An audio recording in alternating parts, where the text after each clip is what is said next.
Hello, podcast fam. I am thrilled to share some exciting news. My book, So Grow Lead, is officially live on Amazon. This book is more than just my story of starting a nonprofit and building a peanut butter factory in Malawi. So trust me, the ups and downs of that journey are worth the read. It's also packed with practical strategies to help nonprofit leaders like you tackle challenges with clarity, courage, and a whole lot of heart. If you've ever wondered how to turn your vision into reality, navigate the inevitable hurdles, and build something meaningful, whether in your organization or in your own life, this book is for you. I'd be so grateful for your support in spreading the word. Grab your copy of So Grow Lead in the show notes and on Amazon today. Let's keep sowing seeds of impact together.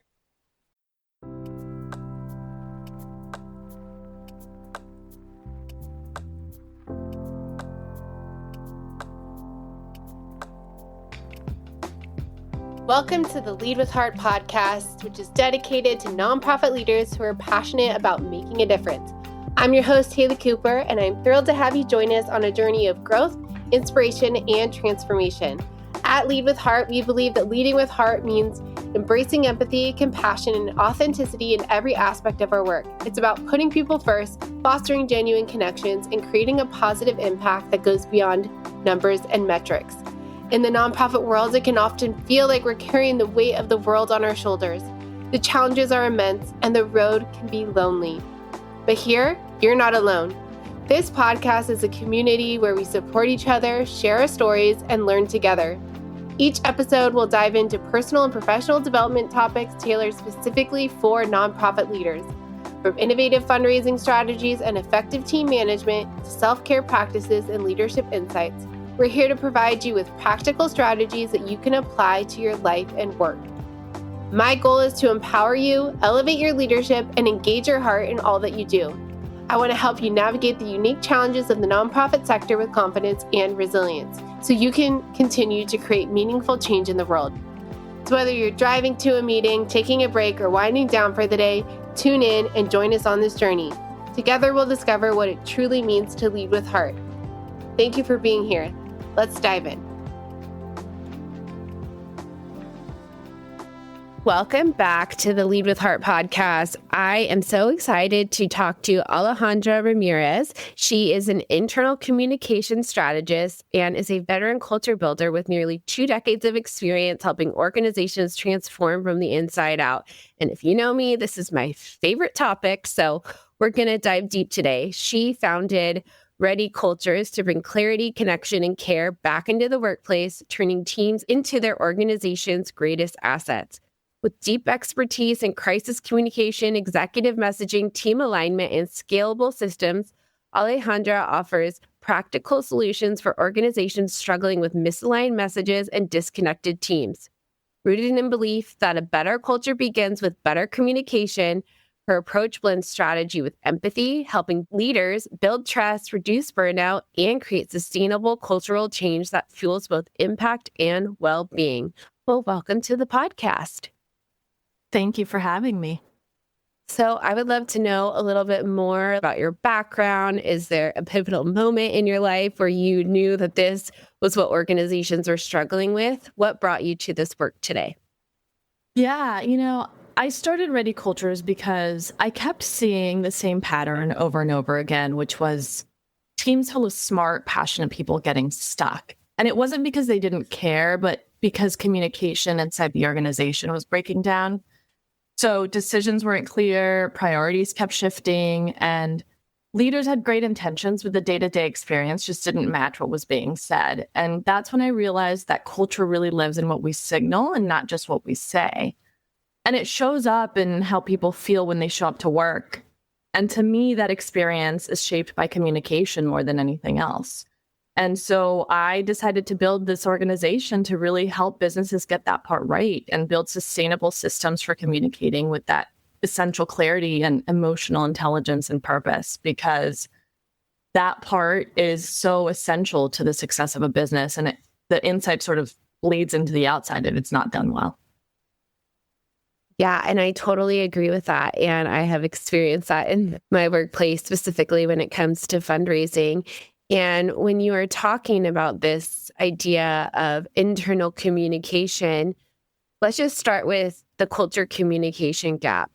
What are some signs that a company's internal messaging is out of sync with its culture, and what's often at stake when this goes unchecked? Yeah. So, some of the signs that are almost immediately visible come down to turnover, and usually people start leaving. But worse is when they stay in and are checked out. And that you can start to see through low engagement or just general burnout and sort of this sort of defeated mentality in the team. And it bleeds across teams pretty quickly. And it's a huge issue because that not only costs money for the business, but it costs confidence and it costs organizations an opportunity to provide quality service to their clients. And in the nonprofit space, when you're working with people who are clearly in a job where they are passionate about the purpose that they're trying to solve for, you want to be able to account for these elements pretty quickly so that they're focused on what needs to be done for the business. Yeah, and I totally agree with that. And, we've seen over the last few years the idea of like quiet quitting, right? Where kind of like what you said, people begin to be disengaged. They're sitting at their desk, but not really performing to their highest standard.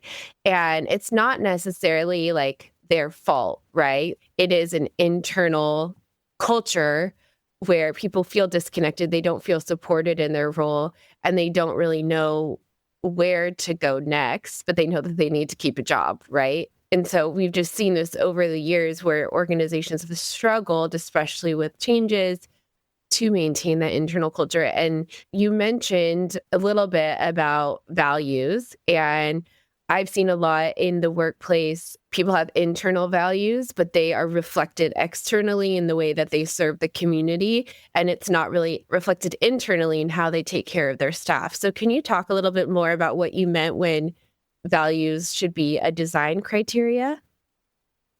Yeah, I want to take a step back for a minute and also talk about culture, because I think the two go really hand in hand with this. And I like to borrow from science when I talk about culture, because technically, sort of at its most literal sense, to culture something means you grow it under the right conditions, right? And you're not forcing an outcome here. You're creating an environment where certain behaviors are more likely to take root. And to do that, you need to know what you're designing that environment to look like. And to me, that's exactly what workplace culture is. And it's not about what's written on a slide or what's put up on a wall, but really it's about how people behave day to day. And that behavior is shaped by the environment you create. And so it's essential to think of this as sort of a design element that really helps create these sustainable systems. And that's, to me, where internal communication comes in, right? Because it helps shape that tone and that clarity and that level of transparency, and whether people feel connected or just trying to keep up. So, for example, when someone says we want a culture of trust or we're aiming for a culture of accountability, the real question really is, are you creating the conditions that make that possible? So that, to me, you can't mandate trust, you can't force collaboration, but you can design the systems and rhythms that make those things feel natural and safe. Yeah, I love the approach to science. And I had someone else on my podcast, Sheila, who approaches her work through scientific thinking as well. And that was a fun conversation. And I took microbiology, so I know all about... Well, there you go. You get it. I know all about petri dishes and, setting the environment for the bacteria to grow. And you'd be surprised how much bacteria is on door handles, but that's a whole nother conversation. that makes you kind of want to be a germaphobe. Anyways, so what are some of those conditions that you're talking about in the environment that will set I don't want to say culture up for success, but kind of some of those structures and conditions to help build a culture? Yeah. When you're talking about creating the conditions where trust, accountability, collaboration can thrive, clarity of purpose and priorities, right? So clear goals and messaging.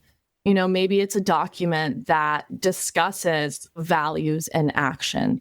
So what do those values actually look like, as opposed to what are the values, right? Or another example could be, predictable and transparent communication rhythms, right? So if communication is chaotic or unpredictable, people tend to go into defense mode. So maybe it's setting up weekly or biweekly internal updates or regular space for questions. There's also this idea of psychological safety and feedback culture, right? So collaboration and accountability really only work when people feel safe enough to be honest.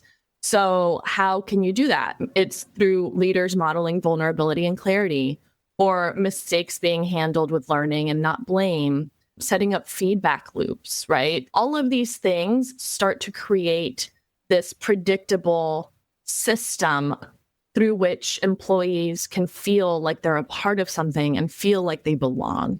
And, if your values say one thing, but your workflows or rewards say another, that culture will default to what's reinforced in practice. And I think it's easy for people to think that internal comms is just about the email you write. It's about more than the words. It's about the alignment of those words and those actions and the integration of values into performance and recognition. And those all things, to me, good conditions aren't about being perfect. They're about creating enough structure and safety and clarity for the culture that you want to actually take root. That is so good. I mean, let's talk about that feedback loop. And what does that actually look like? Because sometimes we go about sending out a survey to staff, or we have a meeting that we want feedback, but then if it's not good feedback, then we get defensive, right? Because we just want to hear oh, we're all doing fine. But it's there needs to be room for that constructive feedback. So, or upward feedback. And then how is it actually used within the workplace? And if people are speaking up and being vulnerable and brave to speak up, then how are you going to not only, I wouldn't say reward them, but integrate those conversations into the workplace? So when you're talking about feedback loops, what does that look like within a culture? So a feedback loop is really just a system for making sure communication doesn't stop at the top. I think it's easy for organizations to think that internal communication is, I don't know, like the postal service, where it's a one-sided thing that you're sending to people. But really, in a healthy organization, feedback loops happen in both directions, right? Leaders talk to teams, but they also listen, and they do something with what they hear. So a feedback loop could look like regular check-ins that aren't just status updates, right? So instead of just asking, what are you working on? A manager might ask, what's unclear right now, or what's getting in your way, right? Those questions surface misalignments pretty early and can be used to help change course and how something is being done. Pulse surveys are always really great. And, if you have a town hall, sending a survey that afterwards, that's a sort of short focus check-in saying, how did this go? Or even if it's a quarterly survey that just says, hey, what's working, what's unclear, not this 50 question worksheet. And then maybe also anonymous feedback channels for anyone who maybe doesn't feel comfortable, or for a company that's maybe starting to try to shift their culture from a not so great culture to something that's a healthier culture, and maybe people don't yet feel comfortable with speaking up. So these anonymous feedback channels are really, really helpful. But at the end of the day, it goes back to the loop only working if it closes, right? So leaders sharing what they're hearing and doing about it is so essential, because if all you're doing is collecting information and not doing anything about it, it's not really going to do much. And that closing of the loop really builds trust faster than any survey result ever could. So it's really about more than collecting input, and it's about building that culture where listening leads to action. That's so good. Listening leads to action. I love that. And when we're talking about feedback and internal communication, a lot of teams are shifting to hybrid models. So how can leaders maintain that internal communication, internal alignment without losing that human connection? Oh, that's a great question. And I think it's something a lot of, if not almost all, organizations see, right? Because hybrid work changes the logistics of communication, but that human need behind it hasn't changed, right? People can still want to feel seen or valued and part of something that matters.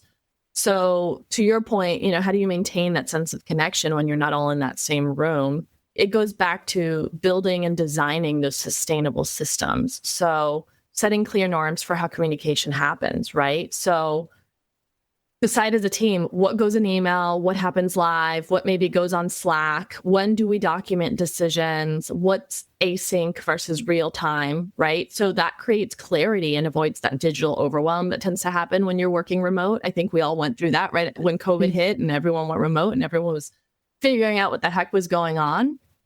It also looks like making space for emotional check-ins. So in the office, you'd read someone's body language, maybe, or catch up in the hallway. But in hybrid, you have to more intentionally build moments of human connection, right? So maybe it's starting meetings with a quick pulse check, rotating team members to open or close meetings with reflections or stories, or using tools like Slack for informal sharing and not just logistics. And then lastly, I would say communicating more than you think you need to. Because I think in hybrid, silence especially can feel like abandonment, and leaders need to share what's happening behind the scenes early and often. So weekly roundup emails, voice memos, Q&A sessions, or open office hours. I worked with a company that had the head of a team set up open office hours every Friday where people could just join and didn't actually even have to talk to each other. They could just work together, but just kind of feel like they were in a space, even though it was virtual, with their colleagues. So all of these things are really, really essential. And what I would say to leaders especially is, regardless of whether it's hybrid or in person, leading with empathy is so essential. Like, yes, efficiency is important. Yes, every dollar counts, but connection never gets in the way of performance. In fact, I think it fuels it, right? So if you're taking the time to ask, how are you really doing? That's A, internal communication, and B, it just helps with building that culture that you're trying to reinforce. Yeah, I mean, we are all wired for connection, right? And we all want to feel that sense of belonging and like we matter. And so I think, like you said, it's important to create those, whether macro or micro moments within the workplace, to be able to fuel that human connection. Because when you feel connected, that's when you collaborate and take risks together and are able to be innovative on behalf of the organization. So you went from your big law background to founding Ready Cultures, and you managed through some intense crises. And at least in my world of nonprofits, a lot of them are facing crises right now, or, have over the last couple of years in terms of managing budgets and revenue coming in, and staff turnover is obviously a huge one in the nonprofit sector. So how can leaders build communication systems that keep teams grounded and aligned before a crisis hits, or during or after? That's a really great question. And I think it's easy for companies to bury their head in the sand and say, well, we'll deal with it when we get there. That's the worst thing you can do. Because ideally, if you're building a sustainable system and a sustainable culture, when that crisis hits, people by then will already know who to listen to, what to expect, who to reach out to. Maybe they already have something on the intranet that says, in the event of a crisis, here's this document. So it's really about designing the systems with both structure and a little bit of slack, knowing that each crisis is unique and things may need to adjust. But having a little bit of that structure so people know where to find that clarity, I think is really important. So in practice, that's things like clear messaging templates for internal updates during change, or a crisis-ready comms plan, right? That doesn't rely on one person carrying the load. Also, having a printed copy of this. I worked with an organization who had gone through a crisis and came to me after the fact to try to develop a plan. And the first thing we did once it was finalized was to print it. Because if the plan, can include something like who the points of contact are. So if the CEO is the main point of contact, but the CEO is on a plane, who's next in line? And if your crisis happens to be something like a cyber breach, or you can't get in the office and don't have access to your email, you need to be able to access that document that helps with getting communication out to your employees and making sure that they're safe if, God forbid, the crisis has something to do with like a natural disaster or some other, terrible thing. So to me, if your comm systems only work when things are calm, they're not really systems, they're just band-aids. And so sustainable comms means people know what's happening. They feel supported in hard moments, and they don't have to guess whether the mission still includes them. And when that crisis hits, you're going to see people moving in a more effective manner.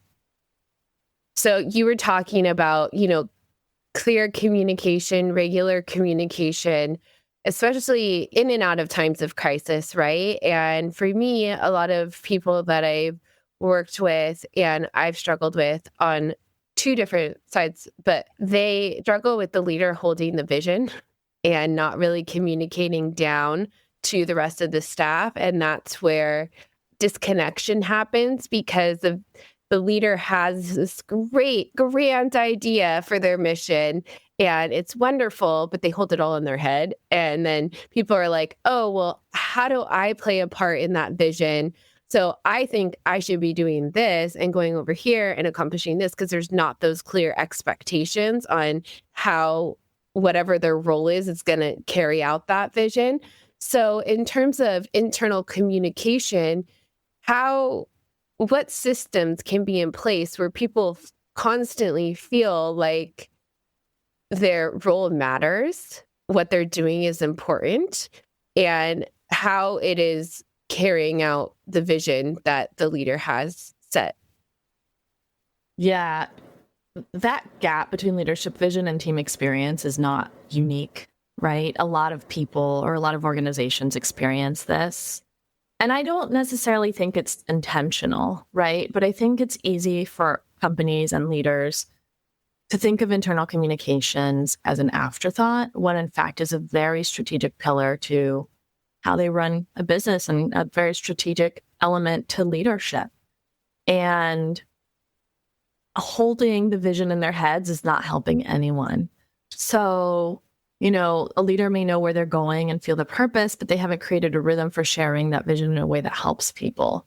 So what happens? People start drifting. They're doing the work, but they don't see how it fits. And having a system where leaders, embed internal communications, whether it's because they've gotten training and have sort of the natural personality to do that, or whether they have sort of a dedicated team or consultant, being able to explain it in a way that lands is so essential. And I use a 3H framework called the head, heart, hands model. And I always say that for any important piece of information, leaders need to be able to answer 3 basic questions: the head, the heart, and the hands. So the head is, what is it? What is it that you're trying to communicate? What are the facts, right? The heart is, why does this matter? And how do you play a role in this? And the hands is the action. What are the things you want the individual to do to actually make that vision come to life? And I think at a minimum, if a leader can answer those 3 questions when they're communicating this vision that sits in their head, they're going to get ahead, because it answers and addresses those points. Because what I also find is that some leaders will say, well, here's the vision. Great.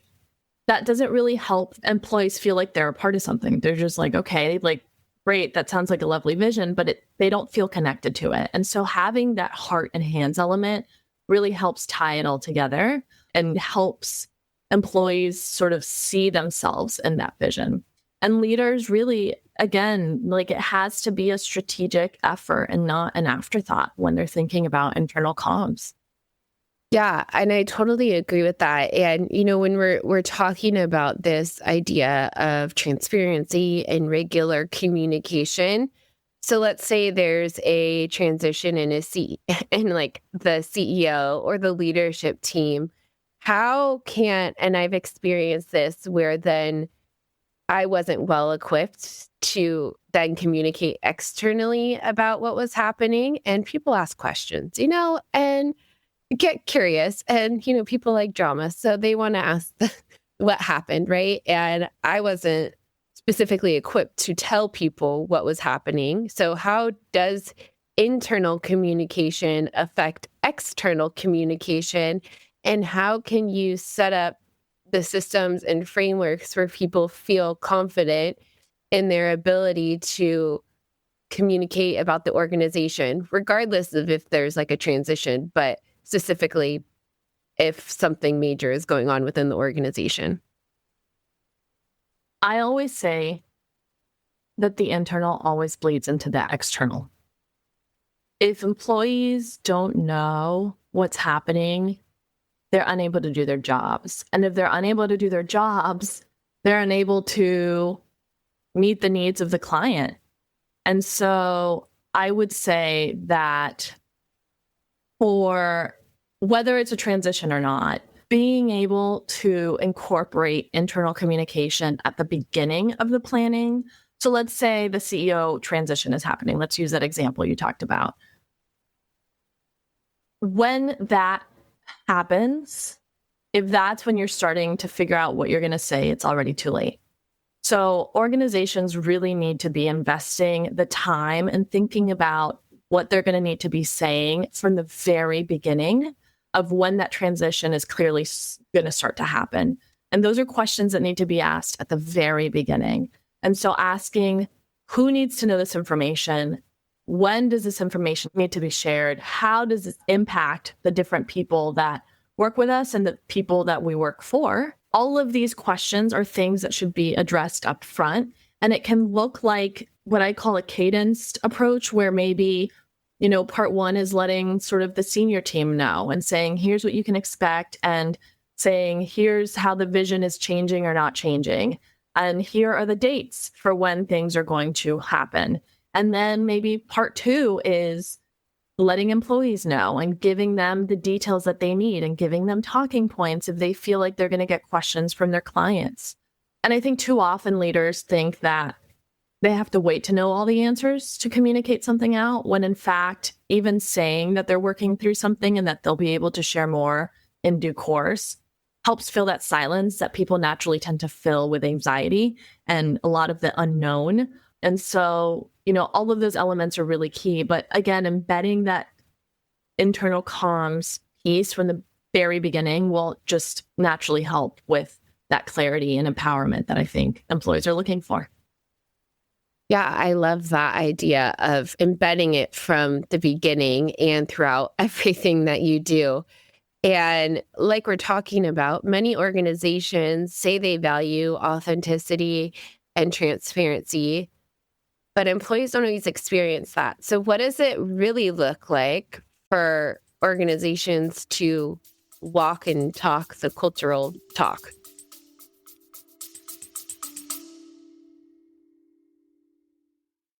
Imagine a fundraising partner that not only helps you raise more money, but also supports you in retaining your donors. A partner that helps you raise funds both online and on location, so you can grow your impact faster. That's DonorBox, a comprehensive suite of tools, services, and resources that give fundraisers just like you a custom solution to tackle your unique challenges, helping you achieve the growth and sustainability your organization needs. Helping you help others. Visit donorbox.org to learn more. It really comes down to alignment of the walk and the talk. And it goes back to designing that system and that culture, right? When a company says we value authenticity, but people are punished, either explicitly or subtly, for disagreeing, for asking questions, for being vulnerable, that value becomes performative.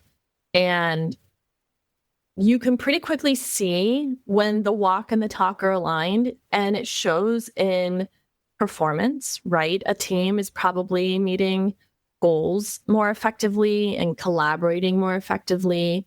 It helps with reinforcing authenticity and having less turnover, higher engagement, higher morale, all of these things that kind of aren't immediately tangible, but sort of as a whole can be seen, really help reinforce that. And that's why that feedback loop we talked about earlier is also so important, because you don't know what you don't know. And if you think that what you're saying is landing when in fact it's not, the only way to be able to adjust is by asking questions. And so that's why I always say that a big part of running a business is listening and acting on what you hear.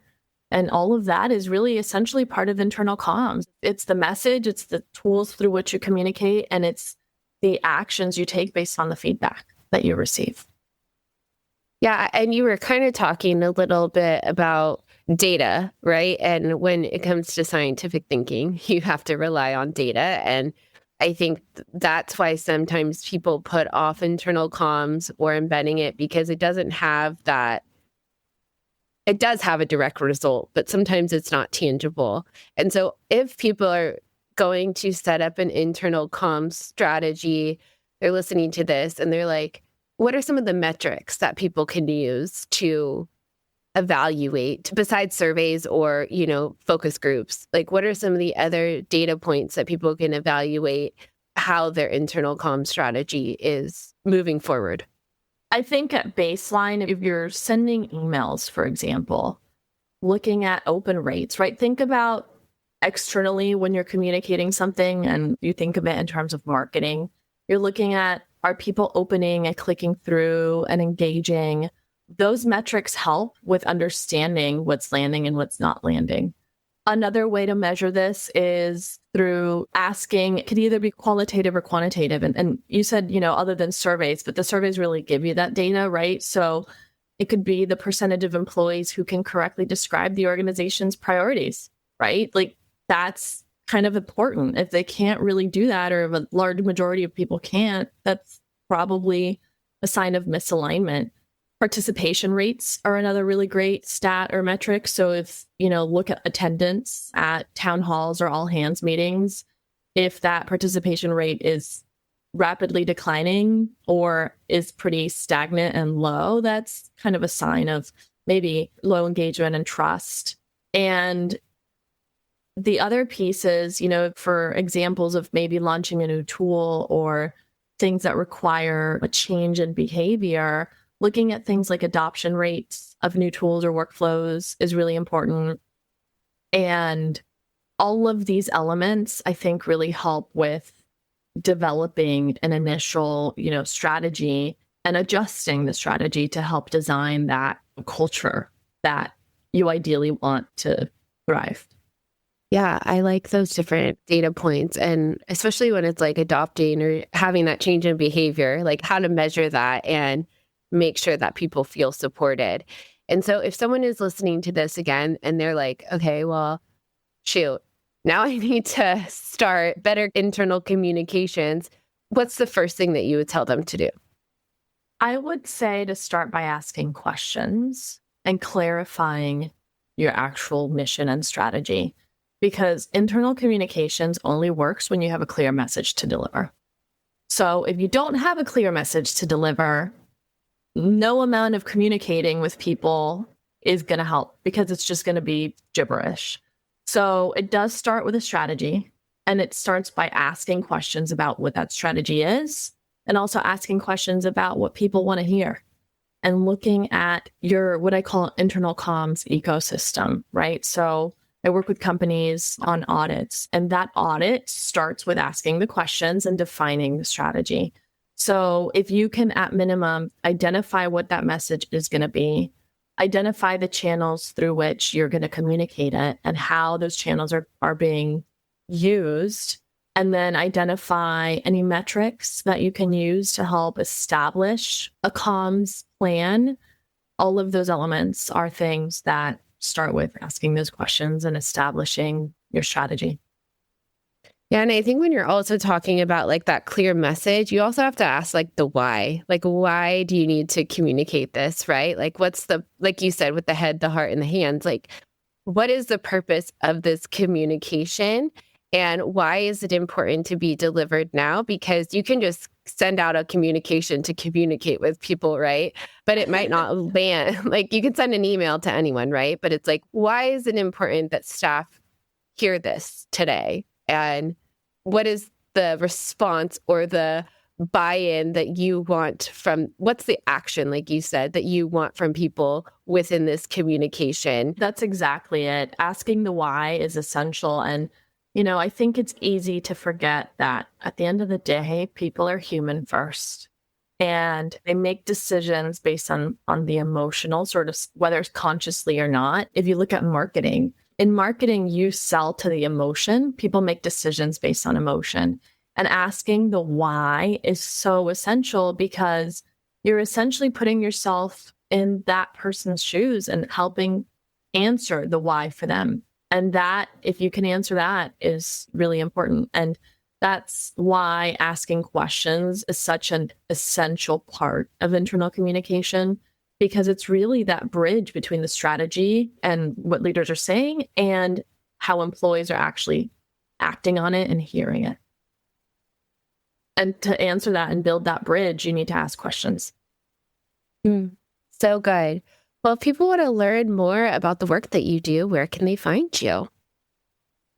Yeah, they can find me on LinkedIn or at readycultures.com.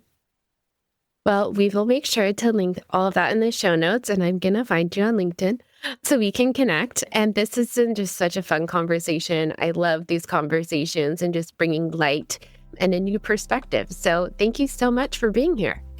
Thank you so much for having me. It's been lovely.